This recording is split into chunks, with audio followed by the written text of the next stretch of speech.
Bourbon Lore is on set in one of the most iconic destinations I could ever dream of, Jackson Hole, Wyoming. And we're at a place with some of the richest legacy and heritage and history that the world could ever bring to life, the Snake River Ranch. So sitting here today with me is a good friend. Nate, do you want to introduce yourself and what you are up to? Yeah. My name is Nate Woodruff. Some of you may know me. I've been doing this for a long time now. Almost half of my adult life, which is kind of a weird concept to think Legally. about. But yeah, or half of my, not my adult life, half of my full life almost has been whiskey driven.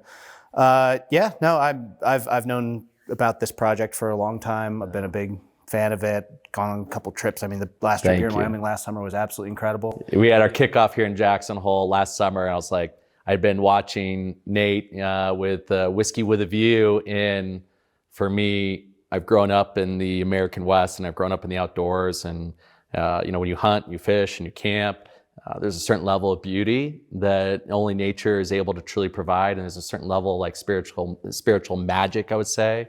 And so I've been following Nate and loving what you were sharing, on social, and I thought, if anybody we want to invite to be a part of this experience, it's this brother from another mother. My love of nature and his love of nature, he's got to come. So I appreciate you coming out last year. Yeah, no, it was awesome. I mean, our brands easily can just exist in the same ecosystem. Just, my claim to fame was just climbing up a mountain with a bottle of whiskey and taking a cool picture of it. And unbeknownst to me, that blew up into something that turned into a career. So, I mean, I don't do that as much anymore. Now it's just kind of for fun. I get paid sometimes to do it, but now I'm kind of making my foray into the podcasting / show world when it comes to whiskey, which is pretty fun. And to back up for a little moment here, some context, I'm curious, we all have a little bit of a story of when did whiskey come into our life, right? When did we have this level of appreciation for whiskey? And I'm curious, what is your story? What's your origin story?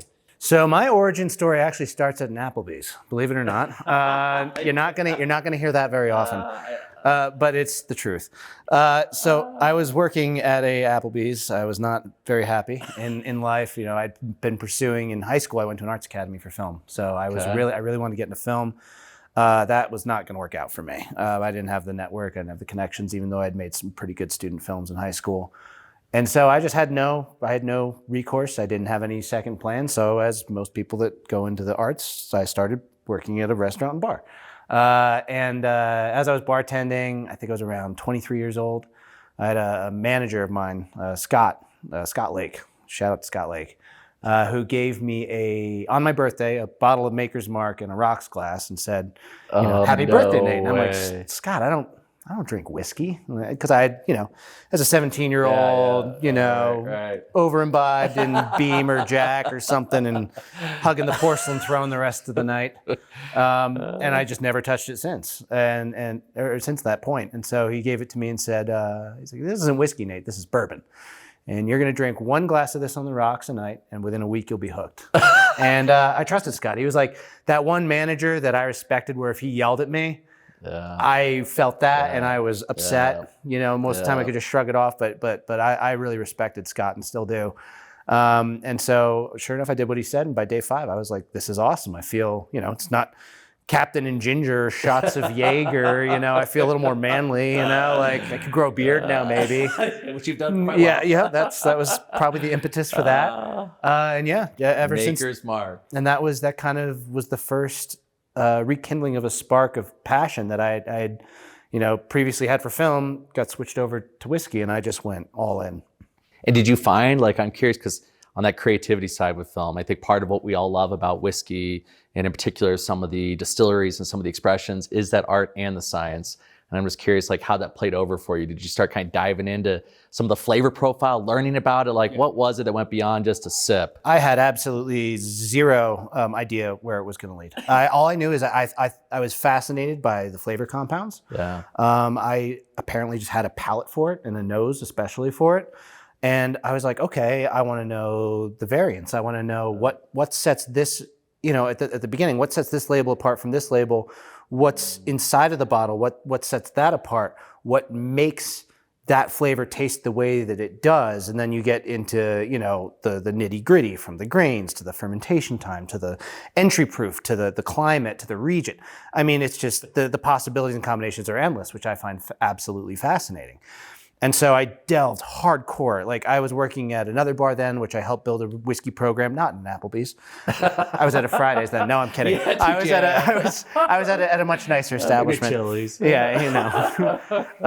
And so I started, you know, they would find me between shifts, like kind of in the back room, just, you know, nose deep into books about whiskey and the history. And, you know, I really started on Scotch, and then I kind of delved into American after that, and then world after that. And so I started just taking a picture of a bottle, you know, at the house where I lived at, and posting it on Instagram and writing a little review, because I'm a very visual person. So if I post a picture and write about it, it'll store in my memory. You know, I wish I could take a picture of my chore list that my girlfriend leaves me and remember that, but it doesn't apply the same way. Maybe if she slapped it on a bottle of whiskey. But We'll text her later. don't tell her that. She'll know. But yeah, so it just became a thing where I would just post it on Instagram. It was kind of like a live journal for me, like an online journal. And I would just write down my notes, and, you know, there weren't many people doing it. I mean, I was one of like maybe 6 guys doing that. And like, when was this? Oh God, this was 14 years ago. Yeah. Okay. So about the same time I was getting in. Yeah, it was real early. It was, you know, like I said, like maybe 3 other guys. I know Life of Lux is like one of the first guys. He and I were like together in the beginning for that. And so, you know, just posting those, Instagram just started blowing up then at that point, at least in whiskey.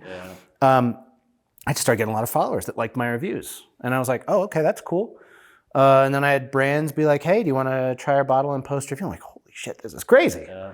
Like, I usually have to buy all these bottles. I get them for free. Yeah. And so, and also, you know, not only getting, you know, not having to pay for the bottles, but also people acknowledging that, you know, maybe I had a pretty good palate, and, you know, I was knowledgeable, and I was like, okay, I can compound on this, still not thinking that I was going to get a career out of it. I thought I was just going to be a nerd, and I still am.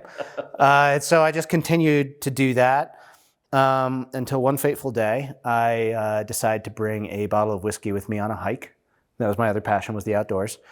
And I put it in the middle of a river on a rock, took a picture of it, wrote my usual review, just not thinking of anything of it, put it up, blew up. I noticed 4x traction on that post. Really? Yeah, and I'm like, okay, I'm onto something. So that's easy. I'll just hike with a bottle of whiskey and then bring it home and then pour it at night and taste it and write my notes. Like, this is simple. Right. And it just exploded. And it became, you know, Whiskey with a View. And it became, for a couple of years, the most highly followed page on Instagram for whiskey in the world. Oh my gosh. And then I started getting paid instead of just reviewing. They're like, and I always had a policy where if I was going to photograph your bottle, I wasn't going to review it, because I don't want to be a paid reviewer. Right. I'll be paid to photograph bottles. Yeah. And I might review them down the road in the future, but I was always very, you know, I made sure that people knew the difference between my photography and my reviews. Yes. And to this day, I still am the same way with that. But yeah, I mean, I started getting brought out, you know, to distilleries in the US and then around the world to do, you know, photo shoots or events. And, you know, I was still working in the industry as a bartender and as a brand ambassador for many, many years. And then I just kind of alternate between the two. And, you know, then I ended up doing a road trip around the country in 2020, just living out of a van and backpacking. That was kind of the next defining moment. You did do that in 2020. Mm-hmm. So there's so much great stuff here that I want to dive into. Let's put a pin on the road trip. Okay. I want to go back for a moment, and I think a lot of our guests and some of the individuals that have been joining Bourbon Lore in these experiences have yet to really, I would say, discover what American whiskey is about. And so for somebody that's maybe just getting into the American whiskey scene, any recommendations, thoughts, comments for them? And then second, I'd love to kind of hear a little bit around, from your experience, where and how do you see American whiskey today from where it was 14 years ago? Yeah, I mean, honestly, start with the big brands. Yeah. I think, you know, people might, you know, knock on them, which there's certain things that you can, you know, definitely give them some grief for. But at the same time, like, if you look at, like, for me, people are like, what's your go-to whiskey that you can get anywhere? It's Wild Turkey 101. Yeah. I mean, Wild Turkey 101 bourbon is my quintessential perfect bourbon. I always recommend it to people. I think if you want something a little sweeter to start off with, obviously Maker's Mark. I mean, the big guys are the big guys for a reason. Yeah, they make really good whiskey. And I think that's where everyone should start. I think it sets a precedent.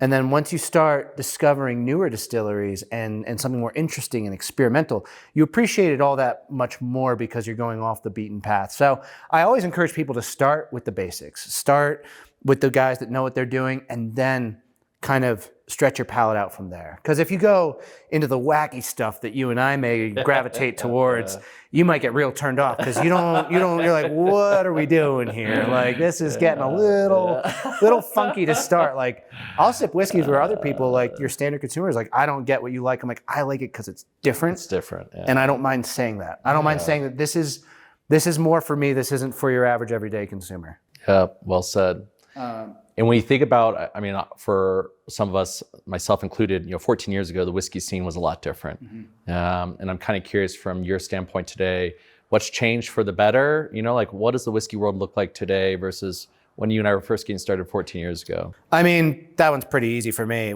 14 years ago, I think there were maybe 83 to 85 operating licensed distilleries in the U.S. creating whiskey.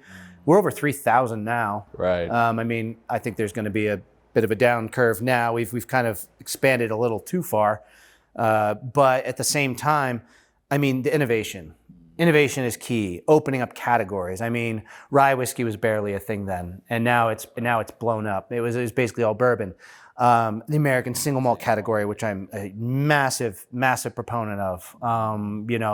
I helped sign off on some of the legislation, like, adding my name to the list, whatever good that did, but, really pushing for that category as a Scotch malt whiskey lover. And then the expansion now is really into the American blended category, which I find fascinating. It's wild. It's very open to interpretation. New frontier. You can add additives, you can add flavorings.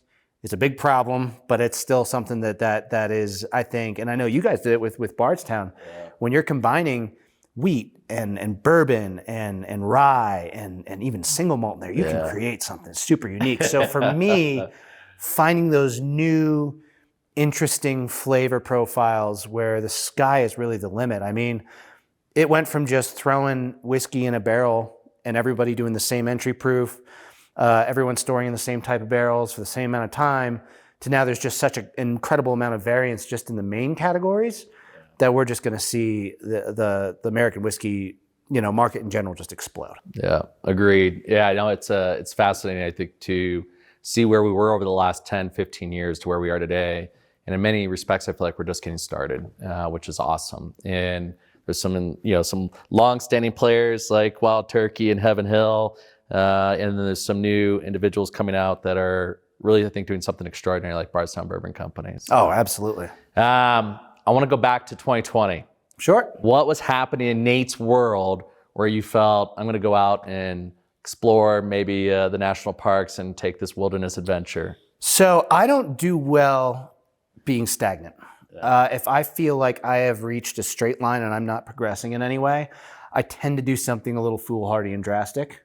Like when I took the leap of faith and told my family I'm going to get paid to hike up mountains and drink whiskey. They're like, "You're not. You're what? You're gonna get paid to do that? And, like, have you drank too much whiskey how much today? high proof whiskey you been drinking this week, Nate?" I'm stubborn, so I made it happen. So I was working for Whistle Pig for 2 years, great brand, but I just felt like I had reached the limit of what I was going to do with that. I was still, bartending a little bit too. And then, doing the photography for other brands, obviously, as well. And I was just like, you know what? I don't like where I am in life right now. I need to do something different. And my journey, I've been very open about. I like to keep a narrative going. I like not a narrative, I like to tell my story, and I like people to be able to participate in it. And I think that's a very special thing. It's a very intimate thing. I agree. And people not only like to follow along with it, but I've met up with hundreds, if not thousands of people around the world over the years. And just sharing that little part of my story with them, especially with 2020. So I was like, you know what?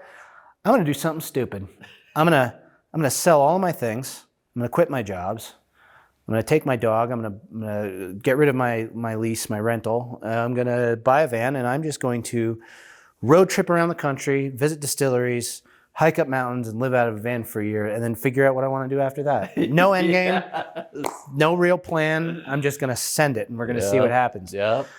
This was before COVID was announced to take over the world. So I was, I had a good game plan. I had some good clients. I had, I was basically just going to take photography contracts for X amount of money a month per distillery or per brand. Okay. They would get X amount of photos in return, and they'd be part of the story, which, right. I thought beautiful. Was a great plan. Yeah, exactly. It ended up working out that way. But when COVID hit, obviously budgets were slashed. It became a whole thing where I got stranded in Tennessee when it all happened at my family's house. I'd already gotten rid of all my things, sold my house. It was hard to buy a van and camper because everybody was buying them. I finally got a van in, I believe it was end of March. I found one, total fixer-upper. In 2020? 2020, yep. Yep. So, and then I was hit with how are you going to travel, because they still had the state line mandate. Oh, right. So right. I found a loophole. I started making hand sanitizer with distilleries, which gave me an essential employee letter, which allowed me to travel interstate. So I was able to travel interstate. Not that I ever got pulled over or in trouble, but... Let's go through this background check on Nate here before we publish this video. Oh, no, go right ahead. I was fine. I did nothing wrong. I was an essential employee. Yeah, that's right. I All legal. officially signed off. It was not a forgery. It was real. So I was able to travel interstate in my van, and it kind of gave me a weird perspective, because I went all over the country in that year, and I kind of saw the mayhem and the bedlam. I stuck to mostly national forest, so I was also kind of sheltered from a lot of the chaos. Right. Because, I would just duck into town to a gas station and get the essentials or a supermarket, and then I'd go right back out in the woods and camp and hike with my dog. And, I had, my own water containers and filtration, systems, so I didn't really have to worry about going, back into civilization all too often. And it was just I'd just get a hotel once or twice a month to, find a laundromat. And if I was basically bathing in rivers at that point, or lakes. And to get Wi-Fi to send my pictures. Every month I'd have to send the pictures in to get my, and send my invoice in to get my paycheck to wherever I was in the country. And it was an amazing experience in the sense of, I'd always been a traveler in the sense of, I loved going around this country. I love this country, but I had never driven so extensively through it. I've been to every state except Hawaii and Alaska. I've traveled through and visited. Unbelievable. And that was just because I couldn't get a van up there at that time, or down there. Down there. But the personal growth, the intensity of being alone, I had my dog at the time was my only companion, or, I'd meet up with friends, or my brother came out for a couple weeks. But having that intense, facing all of your demons, there's no one to hide from, you're by yourself, you have no Wi-Fi. It was the best year of personal growth I've ever experienced. There were tears, there was laughter, there was a lot of dealing with a whole lot of mental shit that I wouldn't have faced in a normal aspect. And after that, I was like, with the way everything's going nowadays, if I ever had kids, I would give them an option. Either you can go to college, or I'll pay for a van and you just go road trip for a year. And I think you're going to learn a lot more in a year on the road by yourself. You're going to learn a lot more about yourself and who you are than you ever would in a college environment. Unless you're going to be a neurosurgeon or something. Obviously, it's very. I'm not ever going to be a neurosurgeon or have a job that requires a degree of any sort. I don't think. But yeah, it was an absolutely incredible experience, and people really gravitated towards it. I had a local writer write up a article for a New Jersey paper, and it blew up and went to USA Today about how a guy just sold all his stuff during COVID and lived out of a van for a year.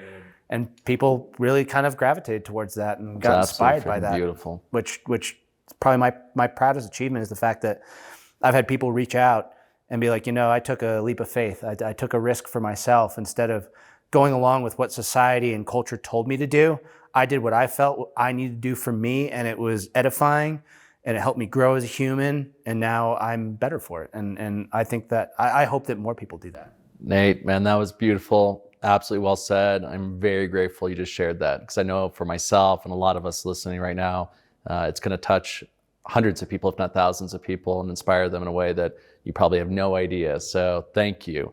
And I want to hear a lore moment from that journey, but to pay respects and a tribute to that incredible trip, Poor Little Parker's Heritage of Hope. You all right with that? I think I can be good with that. I'm curious, when's the last time you had a little promise of hope? Ooh. Promise of Hope. Which year was that? It's probably 2012, 2013. I don't know if I've even had it, honestly. If I did, it was many, many, many years ago. I can assure you that. I think Parker, I think it was around 2013 that Parker was diagnosed with ALS there. Yeah, so if I did have it, it was probably close to, a decade ago. This is 24 year? Am I correct in that, or is this different? Was this a 24 year?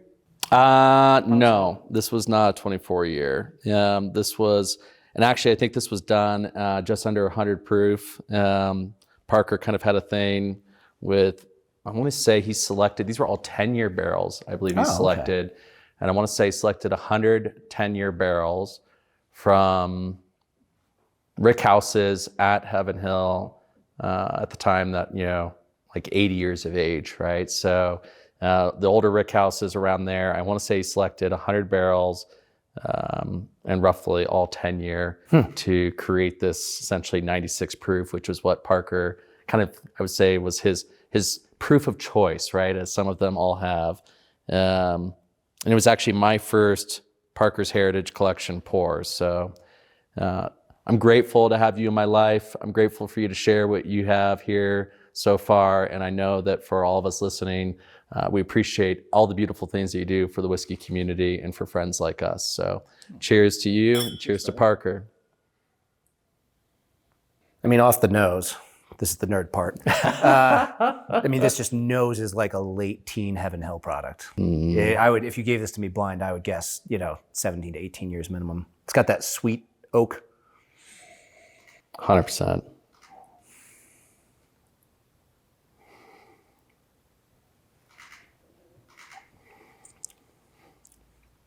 Oh yeah, and that does not drink like a sub 100 proof at all. The viscosity is through the roof. It makes the whole. So when I review whiskey, I refer to my palate in segments. So okay. That, as most people do, front, center, and back. And this one encapsulates all three of those areas. Like a lot of whiskeys I have will only hit one or two areas. 3 is a lot, and then my entire mouth is salivating after one sip. Yes. Granted, I just got neck injections, so this is the first real pour of whiskey I've had in like a week. So, so I might be a little excited. There's fireworks going off right now. No, I mean, let's think about that length right now. It's still giving, right? Oh, I'm still experiencing it. I love the memories associated too for me. Like the first time I poured Parker's Heritage, this Promise of Hope, it was at Multnomah Whiskey Library in Portland. And I was with a couple of my friends, and it was a night that we were celebrating one of the successes we had in our previous business in healthcare. And so those kind of moments where I think about whiskeys, for me, it's still 100% about that community, right? And sharing in those moments, sharing in those experiences. So thinking about your moments and your experiences, I want to go back to this road trip, brother.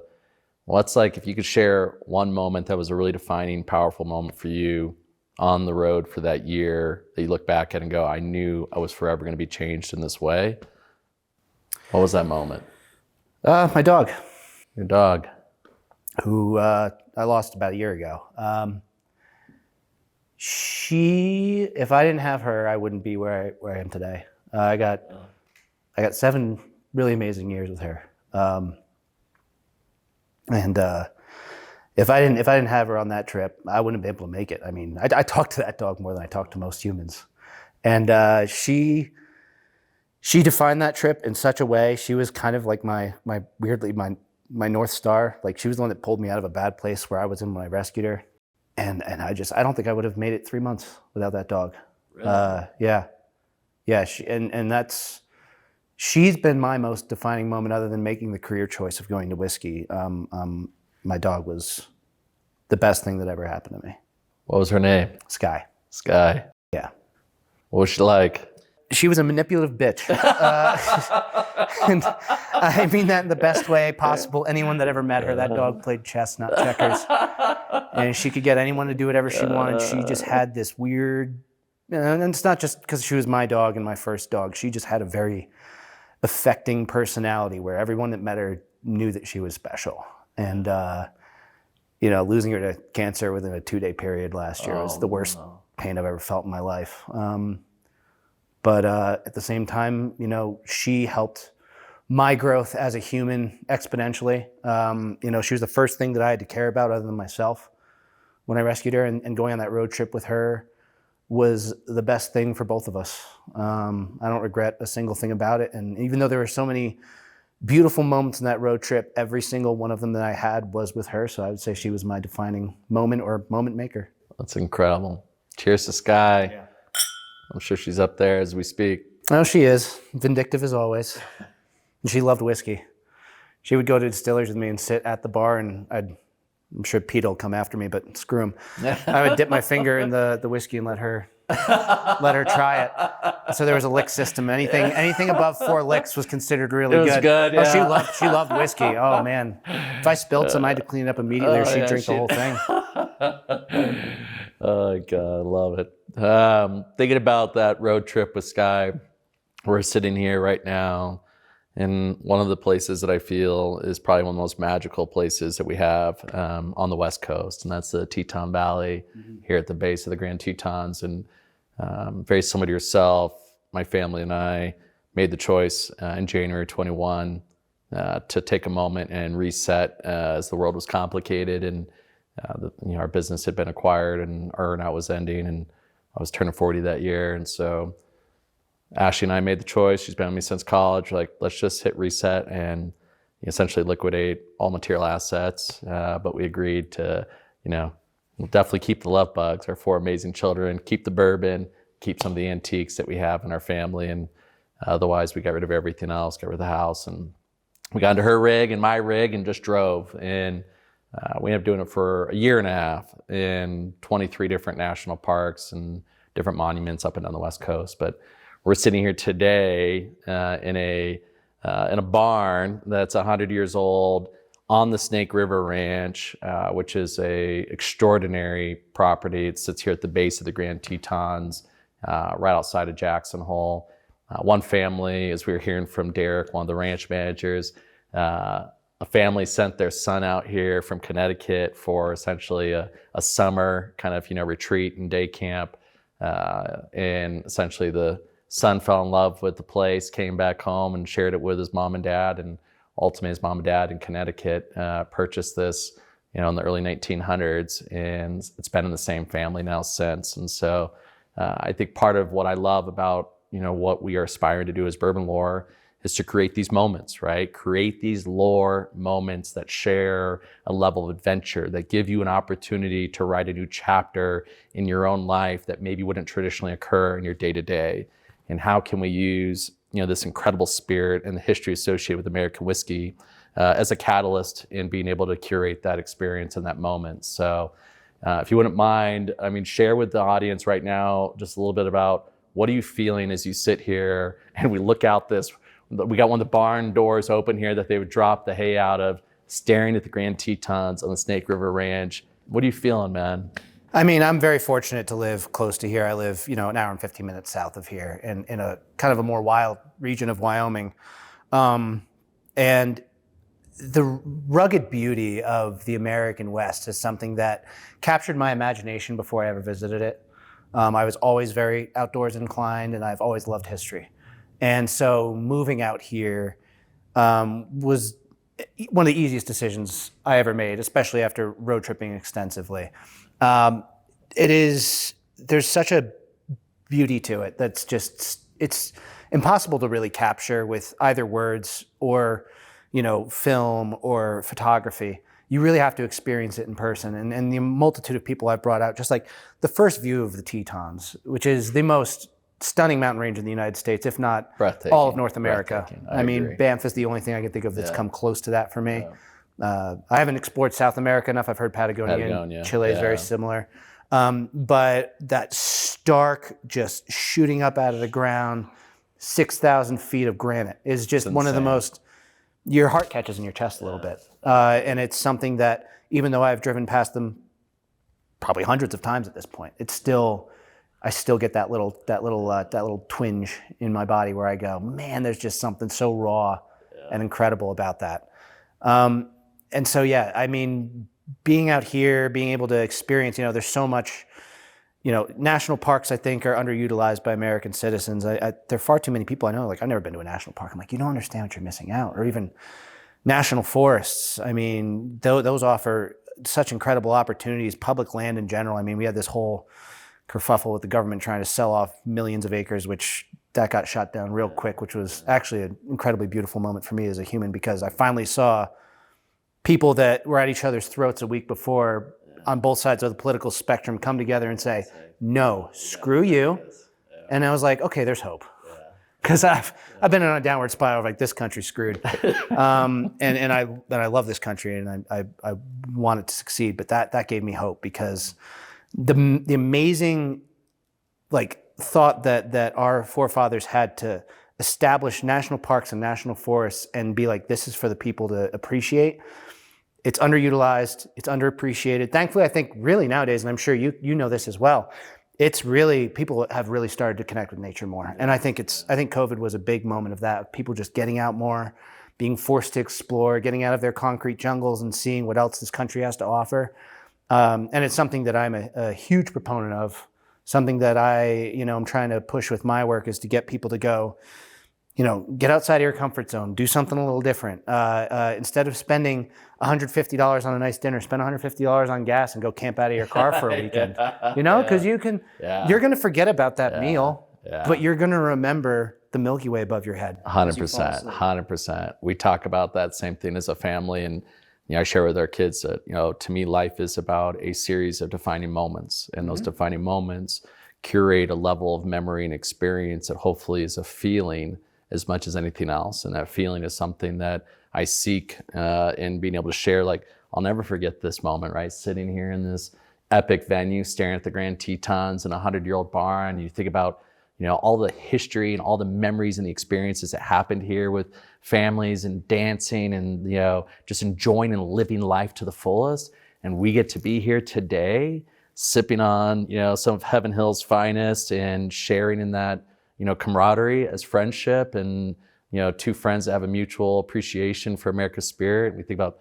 sipping on history in a glass. Like, this is what life to me can and should be about. And that's the beautiful aspect of what I think you represent with Whiskey with a View and what Bourbon Lore aspires to be able to achieve in the experiences that we offer and the expressions that we curate. So cheers to Whiskey with a View, but more importantly, cheers to you, brother.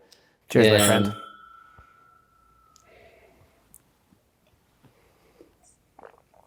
Oh my gosh, it's still so freaking. I got zero complaints right now. Oh, heaven. Thanks for having me out, man. I love catching up with you and seeing you whenever I can. Obviously, whenever you're in Wyoming, I got to bring you down to Pinedale for some fun events that I'll talk to you about off camera. Yeah, but looking forward to that. We got some exciting stuff coming down the pipeline that I can't wait to fill you in on. And before we wrap, share a little bit of that, right? I've been watching and seeing some epic, extraordinary adventures that you've been living. This is the first interview I've done since a bunch of stuff has happened. Yeah. So I'm excited to announce it. So I've started a brand new show / podcast where I am flying out individually, either whiskey writers, influencers, people in the liquor industry, and taking them on their own personal adventure, something that they have not done before, been too scared to try before. And then, we do a good 2-3 days of adventuring, and then we sit down and do talking heads. I think the podcasting and whiskey's become kind of like standard. It's just kind of the same thing all the time. And this, I can tell you right now, even though we haven't released any of the episodes yet, brings a whole new dimension and excitement and energy to the talking heads portion, because you've experienced something intimate and amazing together. Shared in a moment. It's really, really cool. It's really different. I think it's going to be really big for this industry, and it's having the desired effect on the guest that I was hoping for. Where every single guest, I've shot 5 episodes so far. I've got 4 more to shoot in the fall. Every single one's like, I want to go out and explore more. Yes. And I want to get out of my comfort zone and try something different. And that is the whole point of it, is to grow as a human being. And if I can use whiskey and the beautiful landscapes around me as a catalyst for that, I think that's a beautiful thing. And then also, you know, when people see that, they can bond to that and it can inspire others to do the same thing. 100%. And I think that can do a lot of good. Dude, brother, I'm so stoked. I can't wait to watch. I've been obviously seeing you share on Instagram, thinking to myself like, wow, what is Nate doing? Where is he going? I can't wait to watch this. So it's a real honor. I think everybody comes into your life for a reason, and you've blessed me in so many ways, and I'm grateful to be sitting here with you in Jackson Hole, Wyoming today, celebrating this moment, and looking forward to writing a few chapters of lore with you, brother. So absolutely, man. Cheers to America's spirit. Cheers to you and the great adventure. Love you, brother. All right. Salute. Thank you, man. Appreciate it.